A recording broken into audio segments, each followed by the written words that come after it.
Olá! Qual o perfil das pessoas que procuram psicoterapia? Me chamo Denise Sena, sou psicóloga da clínica Somos Todos Um e hoje vou conversar com você sobre isso.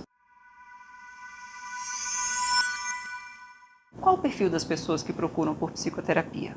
Bom, já falei isso em outros vídeos e vou aqui reafirmar que todo mundo que tem um coração batendo deveria fazer psicoterapia. A não ser aqueles que são assim, alecrim dourado, que nasceram no campo, sem ser semeado. Esses não precisam de psicoterapia, né? Mas vamos lá, brincadeiras à parte. Todos nós temos traumas, questões para olhar de uma maneira mais profunda, fraquezas, enfim.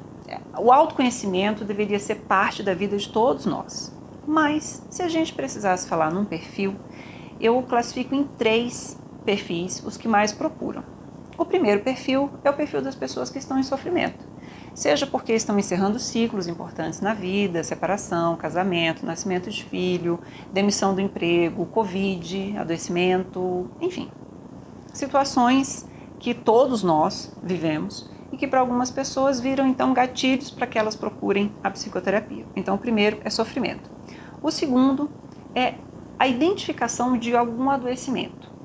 Depressão, ansiedade, doença autoimune, zoster, doenças de pele, são questões relacionadas a psicossomáticas, a doenças psicossomáticas que trazem as pessoas para a psicoterapia. Então a segunda é o adoecimento. E a terceira é a indicação, seja de um outro profissional da área da saúde, seja de alguém da área da saúde, seja de alguém da área da educação, né? As pessoas da educação costumam também indicar muito a psicoterapia, ou um amigo, um familiar, alguém próximo que de repente falou assim, olha só, você não acha que você podia fazer uma terapia, vai te ajudar nesse momento e tal. Então, são esses os 3 perfis. E aí eu fiz um post ontem falando sobre quem procura psicoterapia é forte. Por que eu fiz esse post? Foi até meio polêmico, né? Eu fiz esse post porque procura psicoterapia quem tem coragem de enfrentar as suas criptonitas. Vamos lá, vou usar o exemplo do super-homem, que foi a imagem que a gente usou lá no post.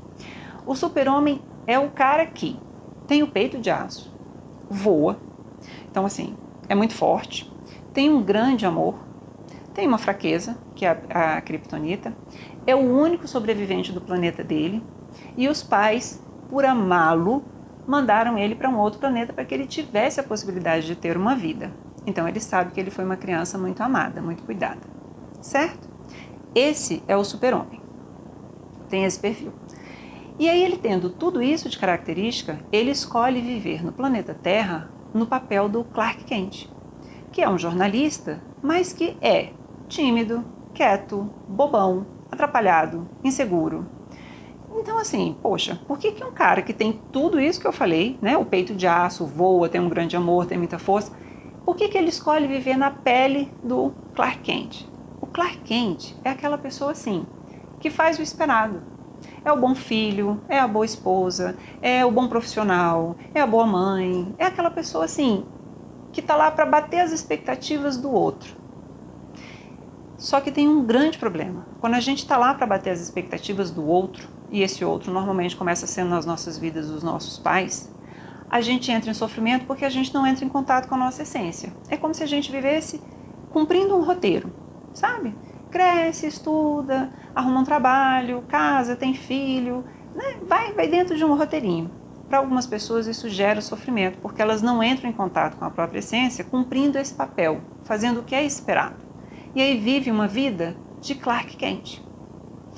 Já o super-homem, se tivesse coragem de andar aqui na rua, né, com aquele uniforme dele, com a cuequinha vermelha para fora e tudo mais, se ele andasse aqui fora, talvez ele fosse uma pessoa muito mais feliz, assumindo um grande amor, que corre riscos, claro, quando a gente decide amar, a gente assume riscos. Que tem fraquezas, claro, a gente assume as fraquezas que a gente tem, mas no processo da psicoterapia você vai conhecendo, vai mapeando as suas criptonitas, e aí vai ficando melhor de viver, inclusive de enfrentá-las, quando elas aparecerem na sua vida, né, as pedrinhas, as criptonitas. Então foi essa brincadeira que eu quis fazer com o post. Procura terapia quem é forte, porque só quem é forte dá conta de entrar em contato com a própria história, com as próprias fraquezas e se permite fazer escolhas diferentes, talvez até daquelas que estão lá naquele roteirinho que eu estou falando. Mas tudo bem, isso deixa de ser um problema. Vamos pensar sobre isso?